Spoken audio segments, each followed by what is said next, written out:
This is Mary Aflague Mitchell, born October 29th, 1931. Today is April 1st, 2024, and she's going to share 92 years of her experience on planet Earth.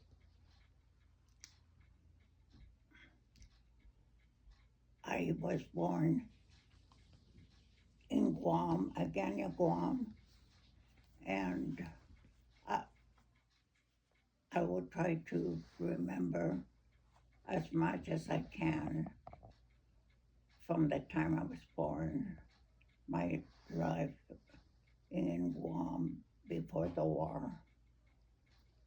I was living in my mother had a beautiful house up in the hill, a Spanish style, and I'd say that we were comfortable. But my brothers were the oldest. I'm six of the 9 children, living 7, so all passed away. But I went to grammar school in Agana by the ocean, and I remember that I was in the 6th grade, and I was only 7 years old, 10. I guess I was 7 or 1 was very slow then. And I lived there with my parents, with my mother. And my mother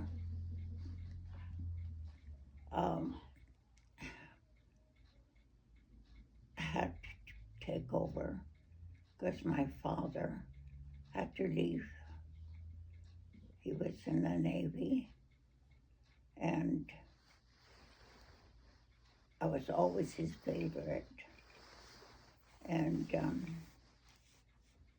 so he came by, and as far as I can remember, he came by and to say goodbye during the Pledge of Allegiance. And I thought that was very special for me. I didn't quite understand what was happening then, but I remembered that, like I said, we were very comfortable, and my mother had helpers. We had gardeners and maids, and we missed my father very much. So I don't recall how many years he had gone away, but when he was gone, the Japanese had attacked Guam, and there's no reinforcement at the time. So, as far as I can remember, I was 10 years old.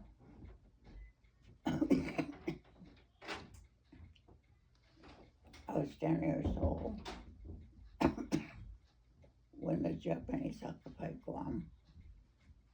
We were denied with the food. No ration at all at the time. And so we decided to go to my cousin's ranch to visit. And the Japanese had occupied our house there for a while. And I have to share during the Japanese time because that's how much I can remember. previously, there's not really much that I can share there because it was just the normal life we were having until the Japanese came. And I didn't understand what was going on, of course. Didn't understand about the war. And my father didn't come home because they radioed the ship. They were on the way to Guam. And they radioed the ship to tell them to turn around because Japan had already occupied Guam. So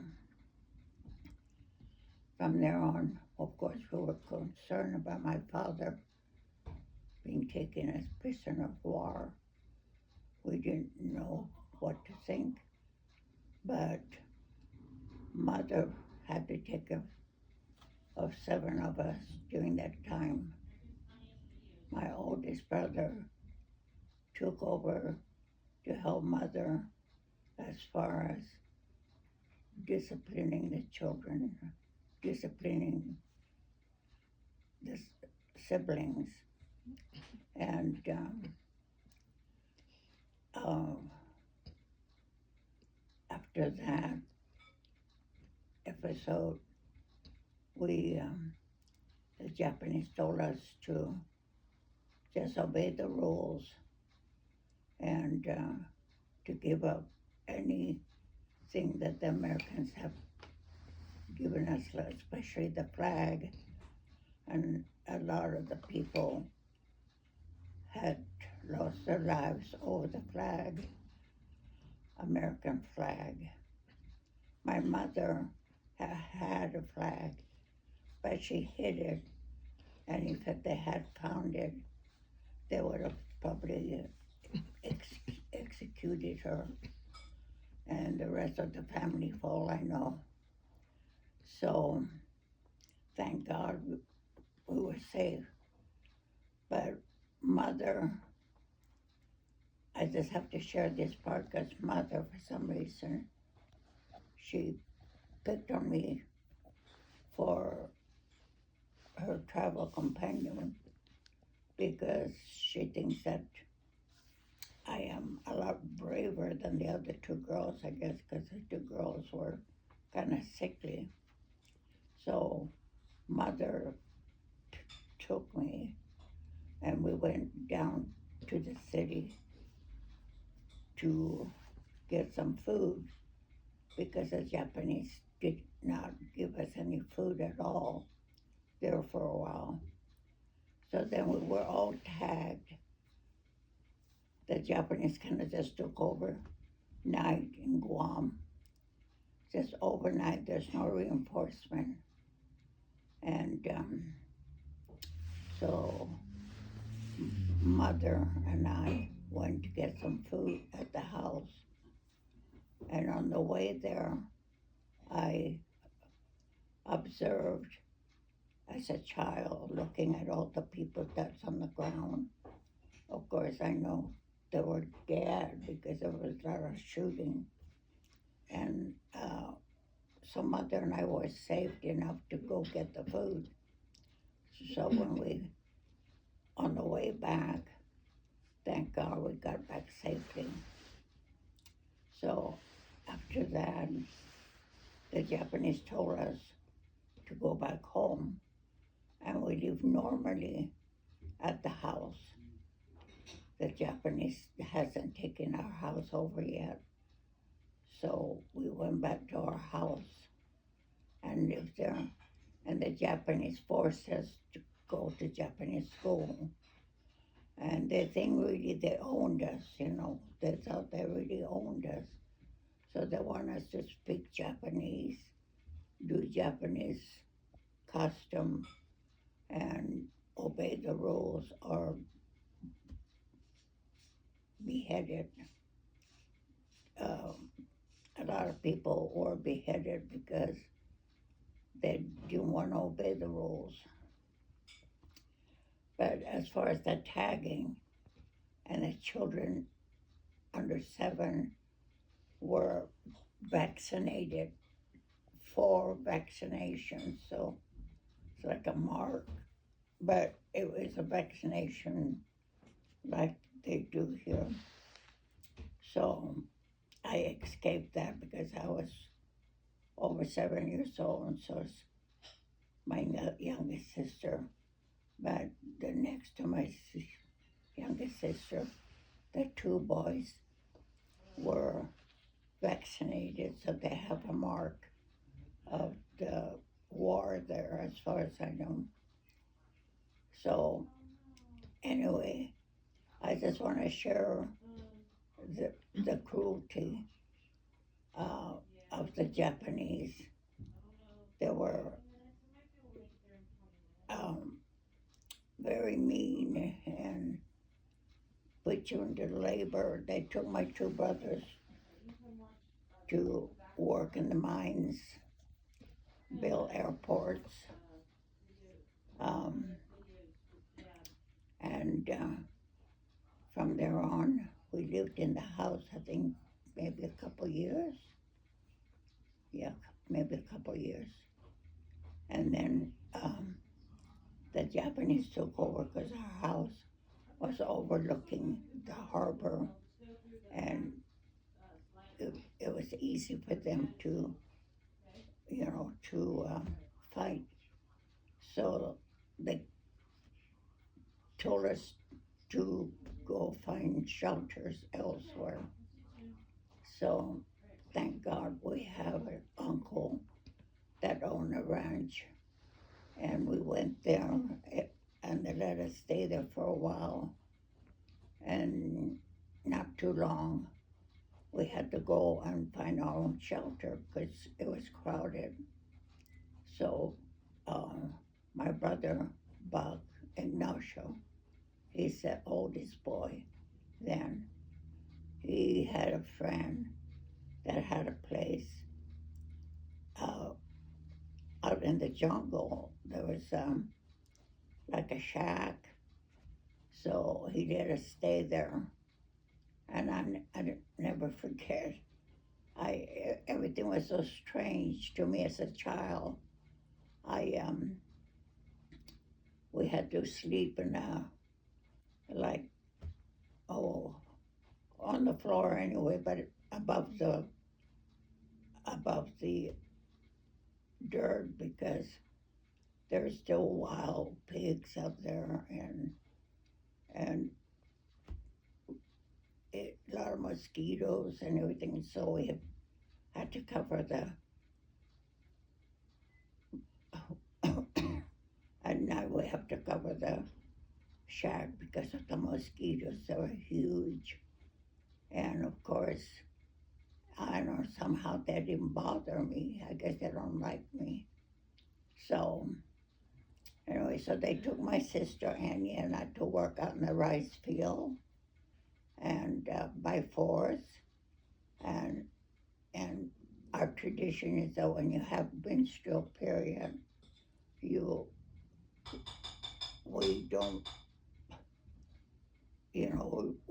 we're not supposed to be in the swamp because where the plant rises is so swampy. And I, I was only, what, 10 or 9? No, I was 10, or maybe 11 years, 10, 11 probably. And so anyway, we had to plant the rice. But in the meantime, my brothers were taken for labor force, and one of my brothers couldn't go for labor because he had a big canker sore, and the Japanese still forced him. My brother was suffering, so the Japanese did, didn't have any sympathy.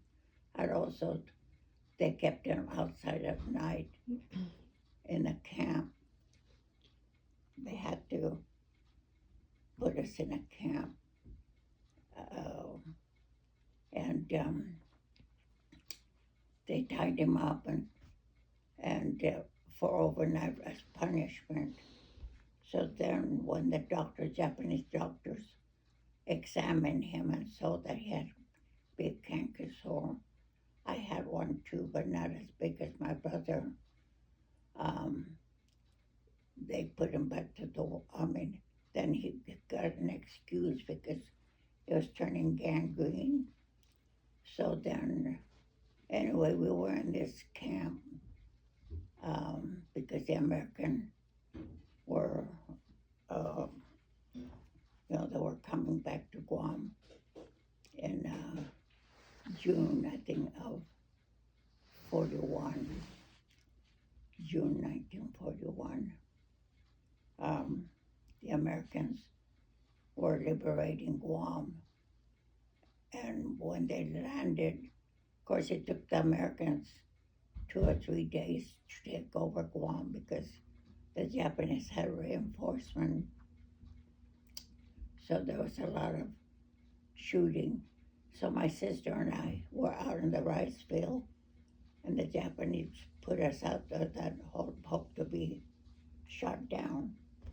But I saw the dog fight up there on the American, the Japanese plane, and it really, for me, I don't know, as a child, I thought it was entertainment, but it wasn't. It was, uh,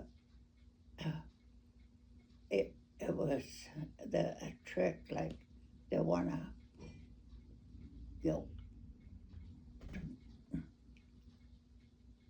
they want us to die, I guess. So anyway, from there on, we had to go back to the camp, and we were hostages, more or less. It's a concentration camp. And the Japanese, one of the Japanese happened to be a Taicho, they call him Taicho. He was the boss, but there was one Japanese that his mother was Chamorro and father Japanese. And he took pity on us because the higher up, the Taicho, they said that's all I hear is they call him the Taicho, he's in charge. And took us there, and he realized that the the Americans were coming toward the concentration camp.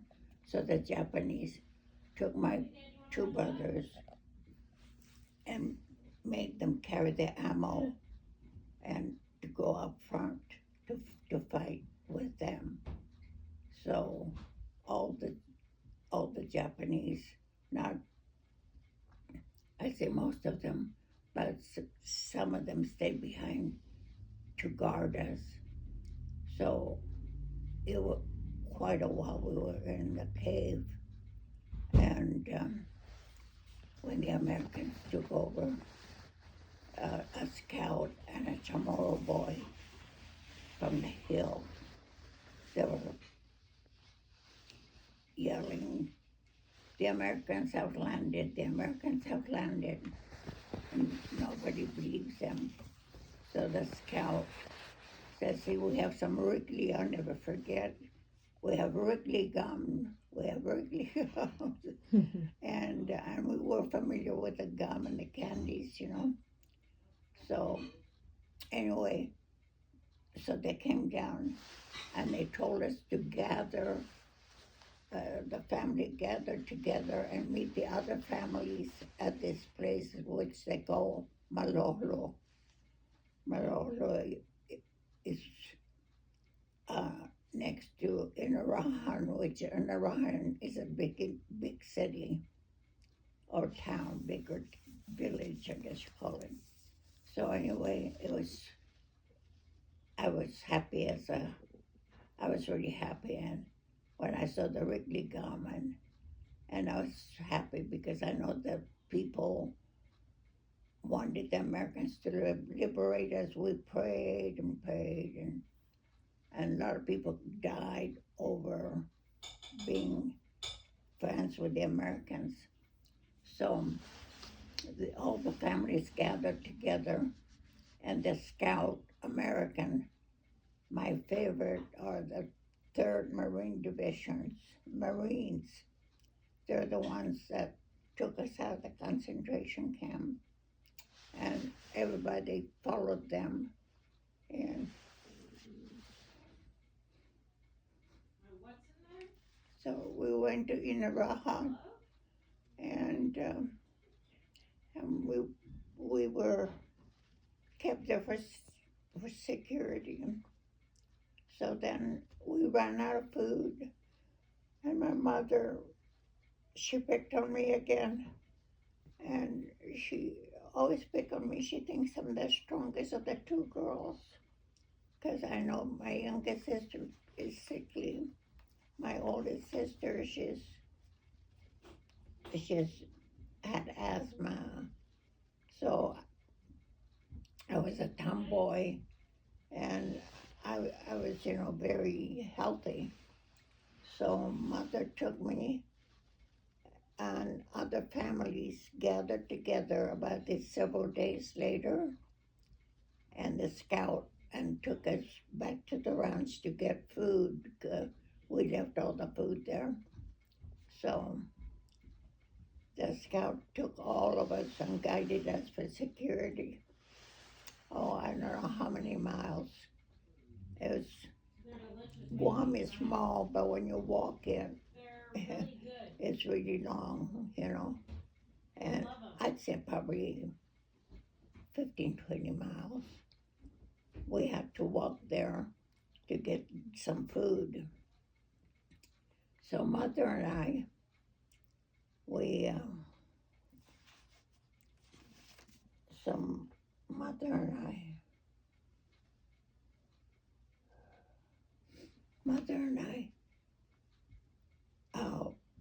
went to a ranch, and the others went to the ranch, and everybody split up. So mother and I, we went to the one ranch, and it seemed like somebody was there. And the Japanese snipers, they'll kill anybody, the Chamorro people or American. They'll kill you. So there were a lot of snipers there in the jungle. This is pretty much in the jungle. So mother says, like, somebody's been here because the stove, outside stove, is still hot. So quietly we went, and I was wearing a white shirt. My mother said, try to cover yourself, because, I stand out. So we got over there and to the next ranch, and boy, it's like they just left. It's like several the snipers. So Jose was his name, a young Chamorro boy, had a caribou, and he had the caribou with him and a shotgun. So when we went to this ranch, he said, I'll guide you to your place. So mother said, it was okay. So took us, before we went up to our house, to our place where we're staying, which is close to the cave. There were at least maybe 4 Japanese snipers, at least 4 or 5, and we heard them eating, right? We hear platter, platter, platter, and they got up, and because they sensed that there's somebody there, so Jose had a gun and was aiming, and mother said, let's pray hard, because if he shoots that gun, we're dead, because 5 against the 2 of us. And the caribou, if they remember, the caribou wasn't there. If they had seen the caribou, then they would have really, they'll check it out. So anyway, mother said, hide yourself. I said, where the coconut trees are, you know, they're tall and skinny trunk. So all I can do is hide myself sideways so they wouldn't see me because they were looking around. I guess and then look enough around to see the caribou and my shirt. So God spared us. Holy Spirit was with us.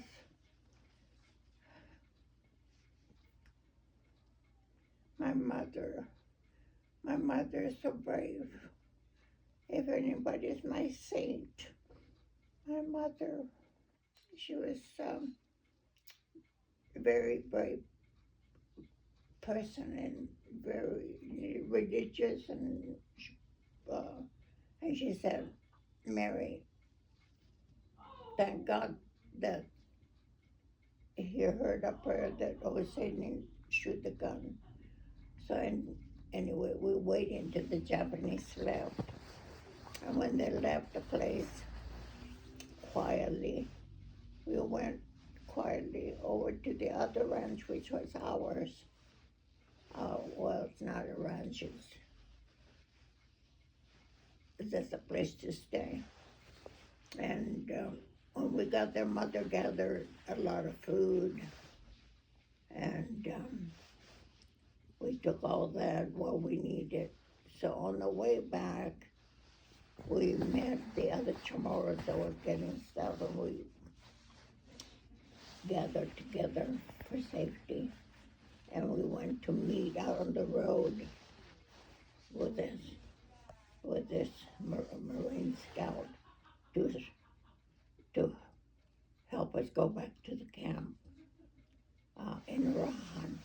It was a high school, which is a big high school.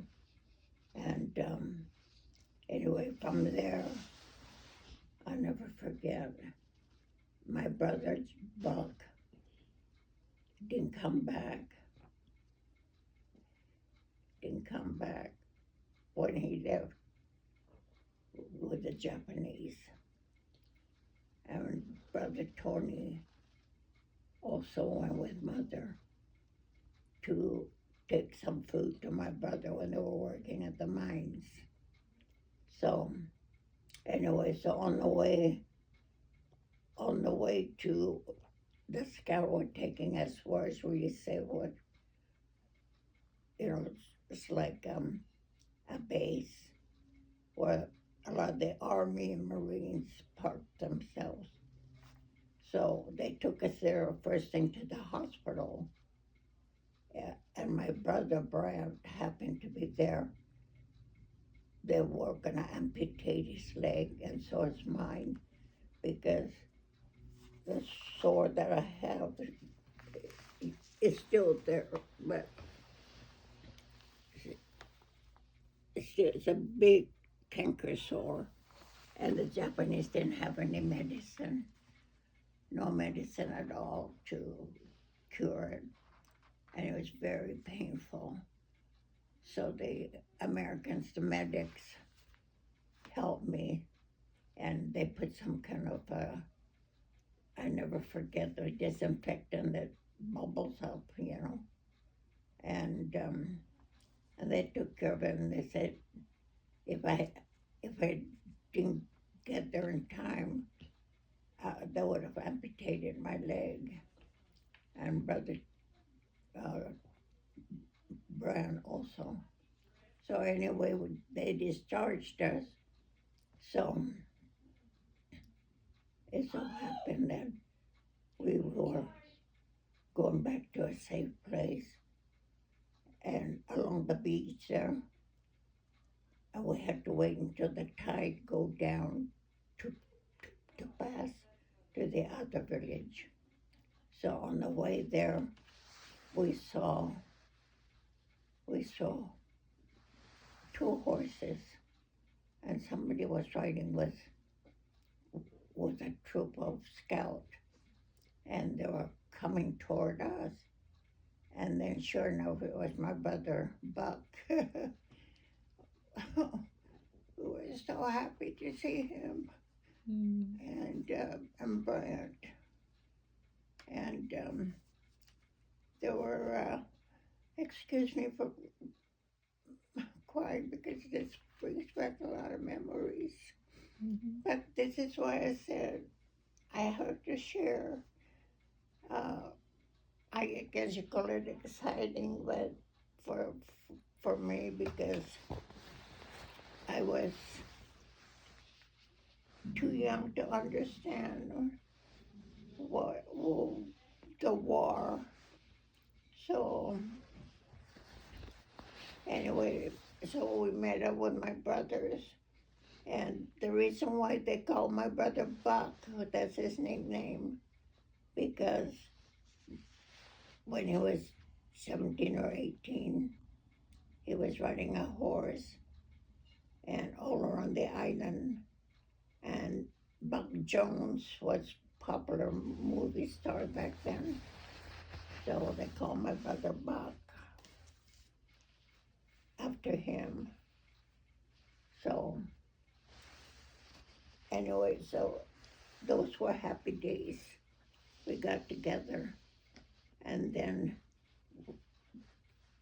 they told us to go back to our homes because the Americans already pretty much, occupied Guam, but there's still a lot of snipers out there.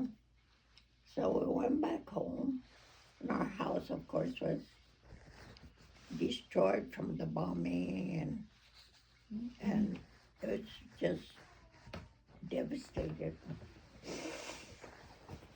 But our house was built solid because it was built of ironwood, my mother's house, and one thing about the ironwood, there's no what's called those termites. They cannot get into that wood.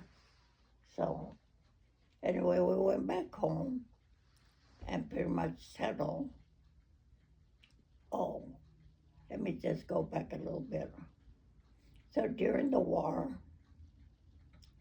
one dying man was dying, and he knew my father and my mother close. And so, mother, we know that the spirit travels when you die. Well, this dying man told mother not to worry because my father's ship went down to Australia and he's safe. Okay. And mother wondered, how did he know? But mother released in the spirit and told her, actually, and I guess the spirit, because I know I've experienced that with my first husband too. His spirit came and visited me. And, I missed that part of the story, but my first husband was Earl Clay. I had one son with him named David. And when he died from an automobile accident, he was only 25 years old. We were married only 4.5 years. And David was only 4.5 when his father died. And David, of course, was my companion until I remarried. And the story behind that, Ken Mitchell wanted to adopt David, but the Clay family, they want him to keep his name Clay because they're, they're partial toward him because of it. The youngest brother died, and they asked me to keep his name Clay. So, Ken wanted to adopt him, so I told him no. But then when David was 12 years old, we gave him the opportunity to change his name to Mitchell because the law said that then become 12, they're eligible to change their name. So David just decided to stay Clay. But Ken really was good to him. And David was a good little boy. And he didn't understand about his dad when his dad died. But anyway, I forgot that part. But going back to the liberation of Guam, it was so special. And, you know, um, I don't forget my father came back. They came back from, I think they're coming from Australia, I'm not sure from where, but my dad came back alive. And first thing he gave me was a huge doll. And, you know, it was late then, but I don't even know what happened to that doll. But, you know, when I was young in Guam, we didn't have any toys like here. They have toys for children, but in Guam, we didn't have toys, so we played out on the beach collecting shells, and we dig holes like a horseshoe, and we pitch so many shells and pitch over to the hole. So that was a competition game. And the one thing I remember, I was such a tomboy when I was young that I was climbing the coconut trees. So my mother picked me during the occupation. We were at this place where we had to stay because the Japanese took over our house. I missed that part of my life that my mother had to trade whatever the Japanese, you know, like eggs and rice. So I used to a lot of coconut trees around that place. So I climbed the coconut tree, knocked the coconut down, and my brother will husk it, and Terry, I think, cut them in half. My mother, no, my sister Annie, grates in my hand of the coconuts, and my mother put water in and squeezed the coconut milk out of it and makes coconut oil. So mother makes coconut oil. And mother would take it to some Japanese store and trades it for rice or eggs, you know. So anyway, that part really to me was special. My mother, they did everything to have food on the table. And my brother Buck always goes out in the jungle and gets the food. Okay, so going back to America. So anyway, my father came home. He said, that's it, back to my mother. My mother was stubborn because with 7 kids, mother never wanted to leave the island. And my dad, we would have been out of there before the war, but mom would not take the 7 children from the island because she just wanted to stay home.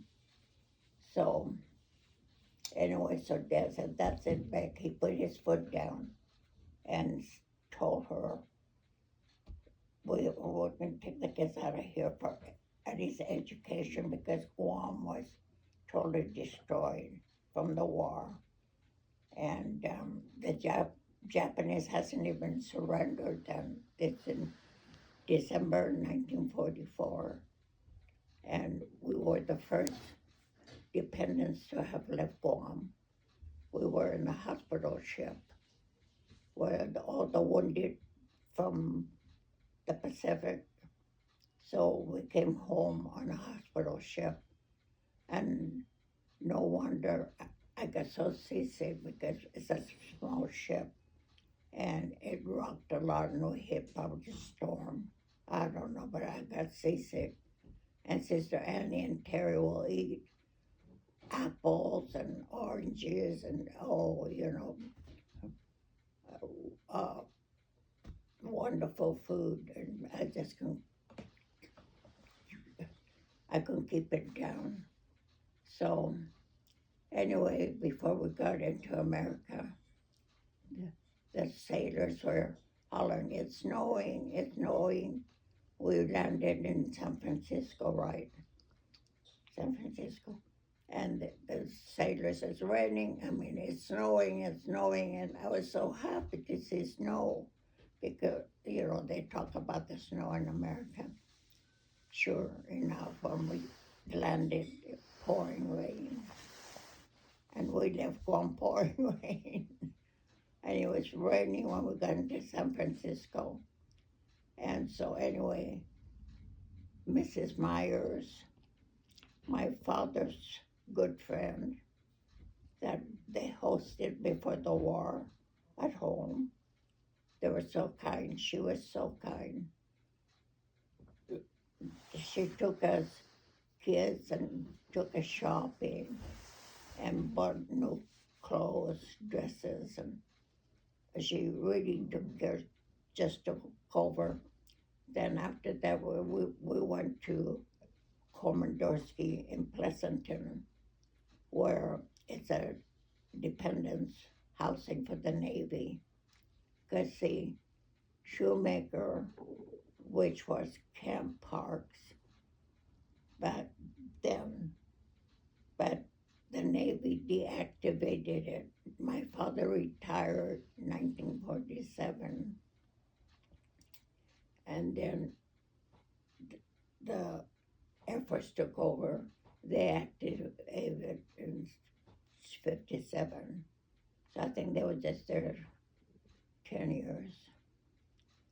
So anyway, so we came to America and lived in Komandorski, and we were going to school in the Navy base. Okay, and then just up to 6th grade. So they didn't have 7th grade.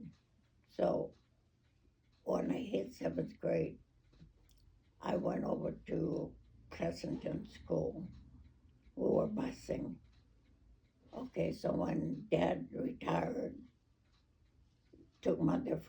Dad was looking forward to going to San Diego because of the weather. But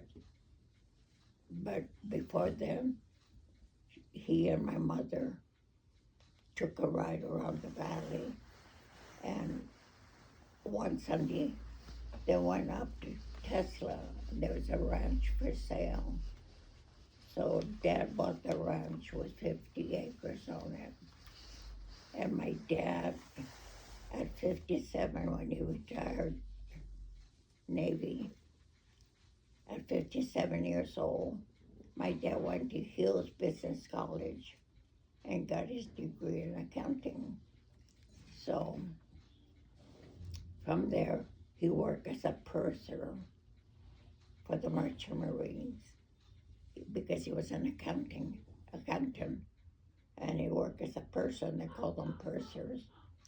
My father was very smart, and anyway, so we were living at the ranch, and then after he totally retired from that job, he went to Livermore High for night school for the veterans.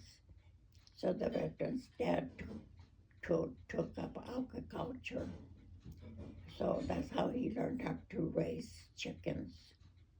So he decided to go in chicken business. So we were out there having all these chicks, baby chicks, all over the place. And we had layers. We had 7,000 layers. And they always pick on me because I guess I was still very strong and healthy. The two girls were gonna sickly right. So they pick on me all the time. So I had to go out there and feed the chicks and the layers. We were doing commercial layers. So anyway, the girls end up at night after we have a basement at the ranch. The house had a basement, very cool. So we put the eggs down there to stay cool. So at night we brush them and kindling is to see if they have blood inside the eggs and make sure that it is a good egg. So we put them in case lots. So in the morning I usually take them down to the, it's still there, the produce. Oh, and going back, when we moved to Livermore, there were only 2,800, the population, 28,000, yeah, no, almost 3,000 people, yeah, so 2,800, close to 3,000. So it was a very small town, and it's very friendly. It's pretty much a cow town. They call it a cow town because they call the men cowboys because they have cattle, a lot of cattle, and a lot of people that migrated from Portugal and especially Portuguese people. A lot of them, they're cattle ranchers.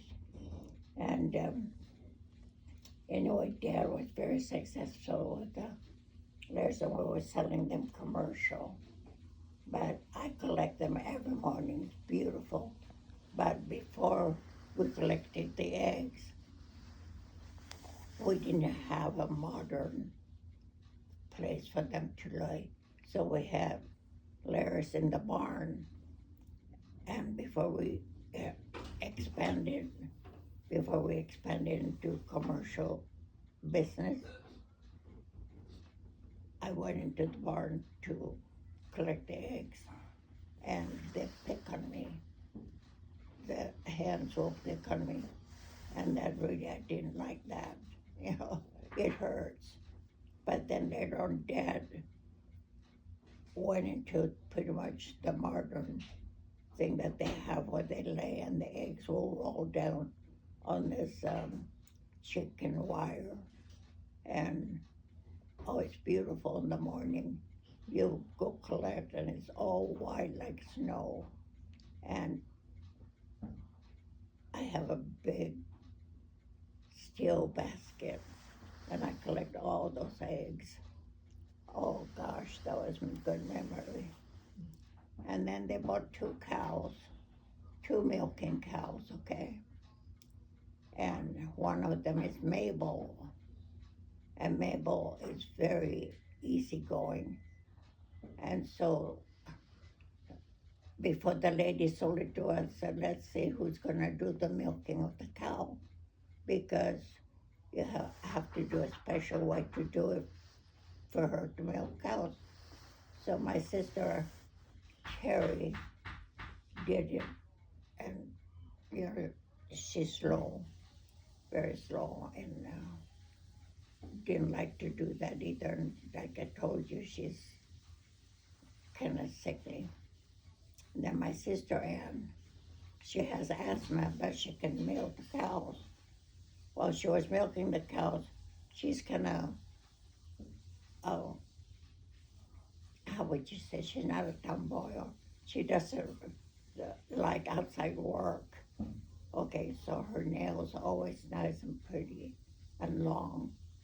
And so she'll go, they tested her, and then her fingernails got into the breast of the cow, and the breast cow kicked her.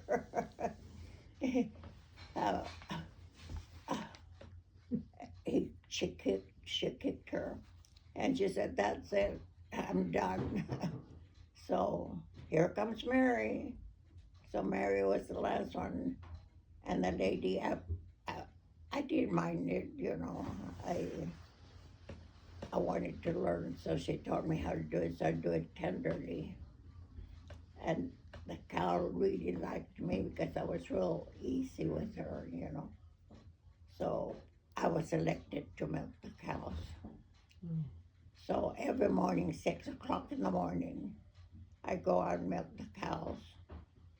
And my mother, she would take that milk, so some of the milk, well, most of the milk, she'll set it outside and let the crews come up. And then she'll collect all that. And we have a man, what call it, churner. And I churn the butter for her, to make butter. And mother will make homemade bread. And oh, that was heaven. Mother, nothing organic back then. Everything is good food, and no additive. And and they always pick on me. So anyway, I never forget one morning. Oh, so I was milking Bossy. The other cow's name is Bossy. Bossy. Oh, Bossy. At least the other one was tame. But Bossy was really bossy. Stubborn cow. But one time I was looking for Bossy to milk her, and here I was all dressed up. I got up late, and I was dressed up for church. It was a Sunday, and I went out there to milk Bossy. Bossy was way, way out in the field, and she was stubborn. She wouldn't come at all. So I climbed over this barbed wire fence to get her, and then I slipped, and the barbed wire pulled me my leg up. Oh, I was miserable. Finally, she came, and she was so full that she was so tender, and she was upset, because I was late. But I milked her anyway. So those are the good days. And from there on, I graduated Livermore High School. Oh, from Pleasanton, I'm sorry. I went to Pleasanton 7th grade. And then from 7th grade, I had Mr. Sweet, who was a lovely teacher, wonderful, sweet. It matches his name, Sweet. And he, I'd say favors me because I was a good student and willing to learn. And we became good friends. And so then we had to move to Livermore because Dad found the ranch. So we moved to Livermore. I was in 8th grade at 5th Street School. And it was the only middle school, only grammar school, no high school, just Livermore High. So I was in 8th grade, and I have a picture of that. And Veldon, you've met Veldon. He was my classmate. And I graduated 7th grade, and then 8th grade, I graduated from 7th, went to Livermore High for high school. So my sister Annie suggested that I take business. Okay, so just for a backup in case I don't want to go further to work as in administration. So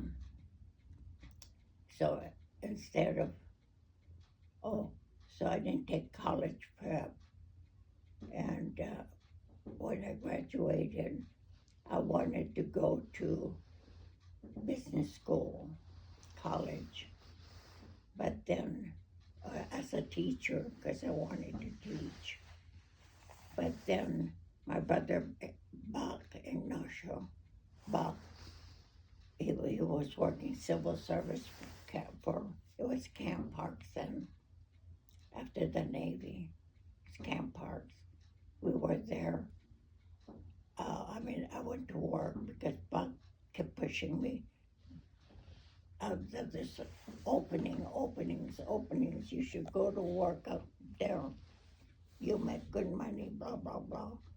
So I finally, before before I decided to go to college, I went out there and I was so nervous and took the test and shorthand and typing. But the typing was, it was a hot day, no air conditioning, hot day. It was the summer.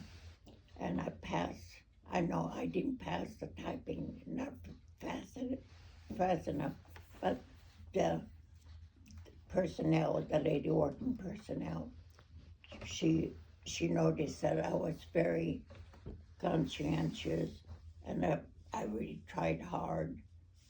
So she gave me a second chance. So the second time I felt more comfortable. So then I did better. So I passed.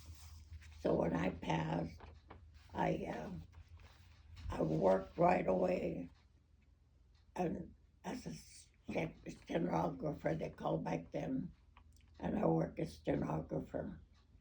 And from there, when they deactivated, I went to, I applied at the Veterans Hospital uh, at Sandia Lab, Lawrence, okay. So the VA hospital is civil service, like what I was doing at Camp Parks, right? Uh, so Camp Parks, okay, so I went to stenographer, but then they called it secretary then. So I went to work, the VA called me, and it pays very little for a GS4. They call them the, the great GS4. So they offered me very little money, so I said, I'm expecting to hear from the lab. So would you give me a week to decide? So they did. So in the meantime, Lawrence came in and offered me a job which is still lower than GS4. So then I told them the same. I said, can you give me a little time so I can wait for Sandia Lab? So then Sandia Lab, I heard from them, and they offered me $100 more than Lawrence. So I said, so I took Sandia Lab. So then I worked at Sandia Lab. At the time, I was widowed with David's dad, who passed away accidentally. And anyway, if you want to for my job, my parents, my church, I think I would have probably be depressed. And since Earl died so quick, it seemed like he was just going on vacation. It, I, I, I didn't feel that it was gone. And David, I just assumed that he understands about his father dying. So that left him with a wounded heart, I guess. He felt wounded because he didn't know about his dad, but he remembered some. But then I was widowed at the time when I met Ken. Ken was working for Sunday Lab as an engineer. And he wanted to date me, and I wasn't ready to date. I was still mourning and mourning. So uh, he wanted to. Oh, we went to the winery. My girlfriend and I went to the winery because people always ask us, how's the Livermore wine? And here we live in Livermore, don't know anything about it. So my girlfriend and I decided one beautiful day, went to a wine tasting. And I wasn't really into wine at the time, but I just wanted to find out the history and all that. So we went to Winty's for a wine tasting. And Ken came in. He looked like Dick Tracy because it was it was a nice day, but yet it was damp, and light rain. And the story behind that is that we met there. We had the same thing in common in classical music. So we were just talking about that. And then before we left, he stuck by me on the tour. And then during the tour, he asked me if I could go with him to this party, I think some kind of party. And I said, no, I'm sorry, no. So he accepted that. He didn't realize that I was married and widowed with a child. I didn't think any man will marry me with a child because sometimes they don't, a lot of them don't want a ready family. Okay, so then from there, I said no, but then he knows I work the same place, and your father used to come and court me. He courted me. He comes in with the ice cream sandwich every time. He never offered. So I had a feeling that he was, he took a liking for me, and he was courting me.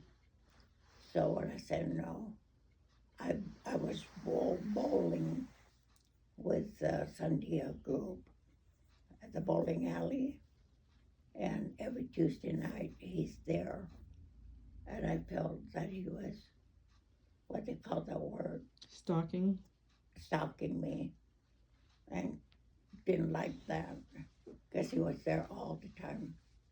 And then before I know it, he was down in front of the porch at Pine Street where I lived with my parents.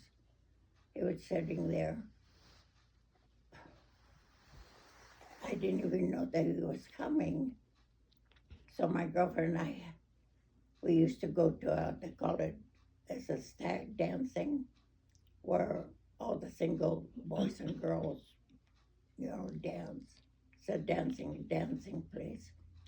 So my girlfriend and I will go, and Ken thought maybe that I will entertain him when he comes, but I just said bye. So, because we didn't have a date. So finally he asked me out for a date. He asked me out for dinner. So I thought, wow, that was nice. So I went to dinner with him. We went to Concord, had dinner there. And he was a gentleman, nice guy. So then I thought that was the end of it, right? So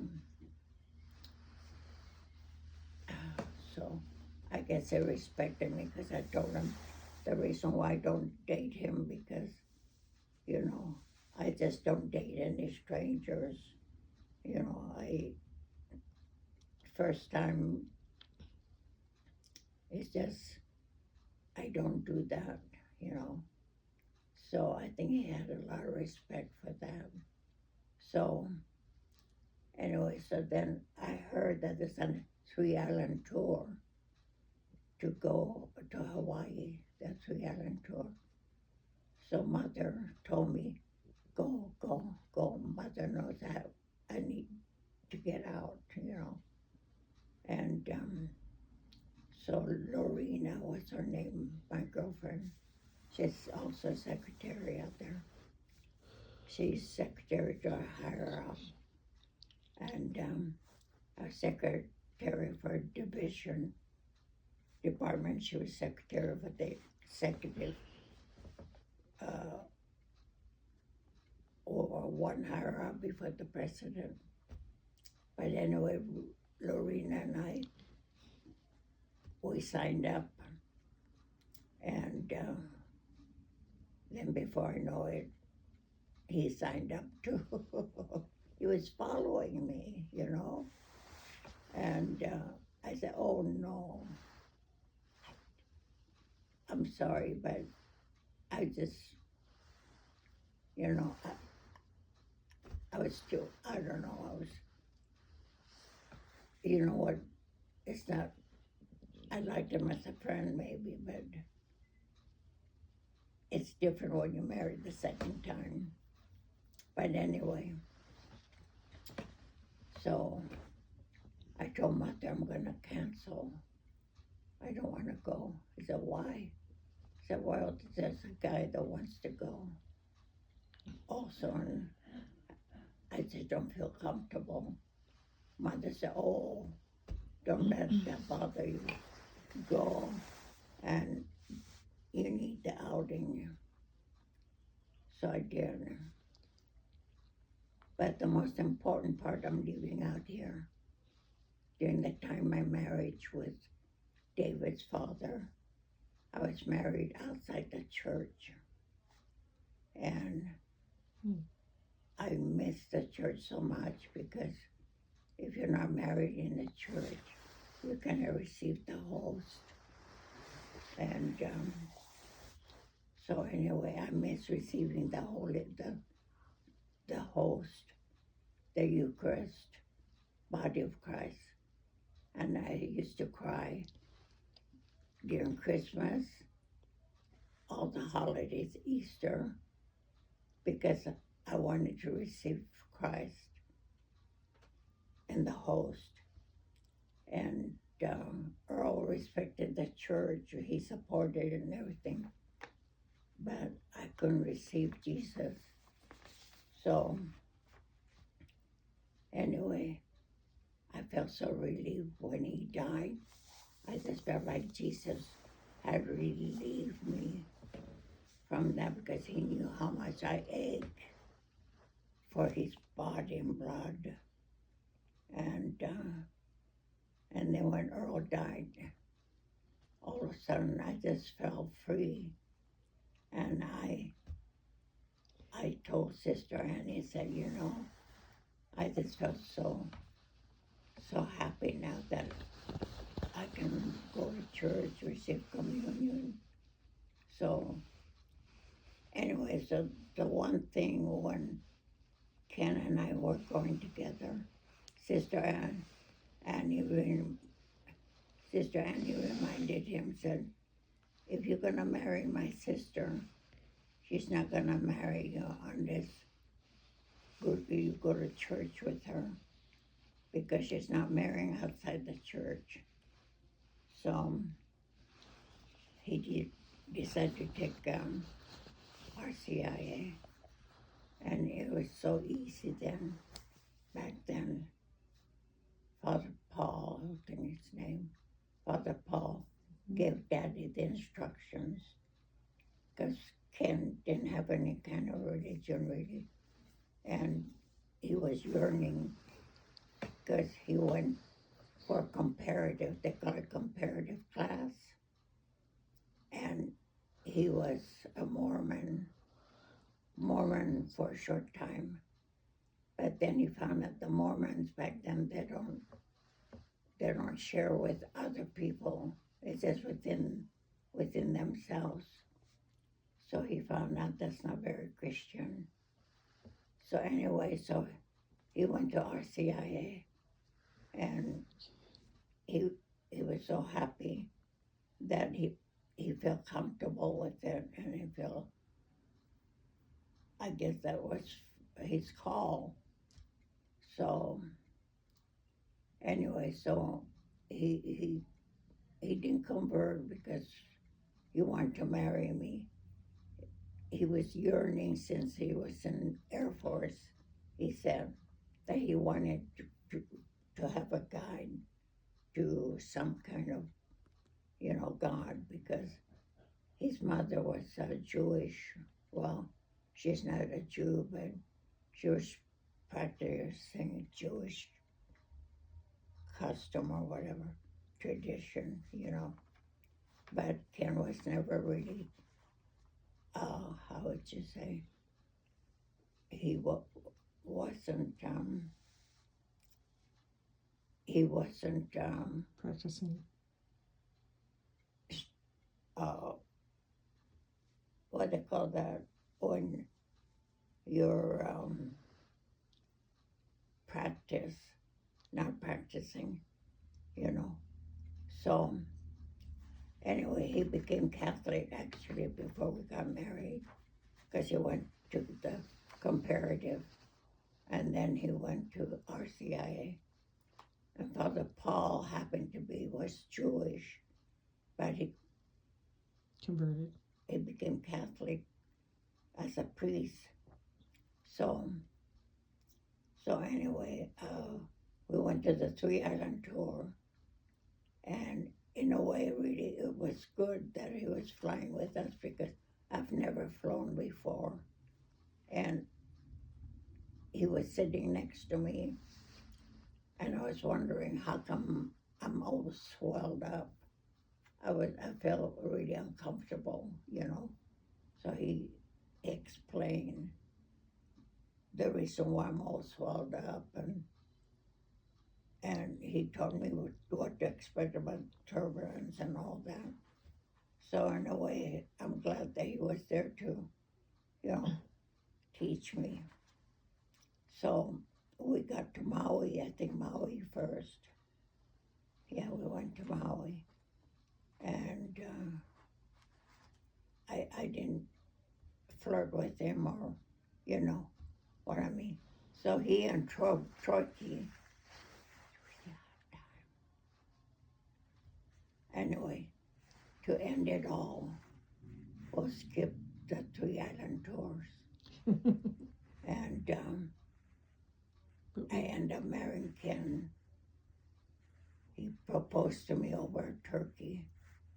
And so Mom and Dad at the time,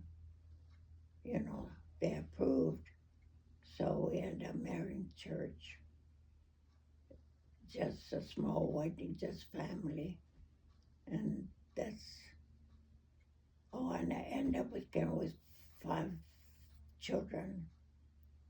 I have 5 children and 1 foster child. We had a foster child for 5 years, or 4.5 years. And she's married, have a good husband. And I say probably that's the end of my 90 years of journey. Not too much before the war, but during the war is the most important one because of my experience. So that's the end of my 90 years of journey. Thank you. Thank you. Appreciate your time.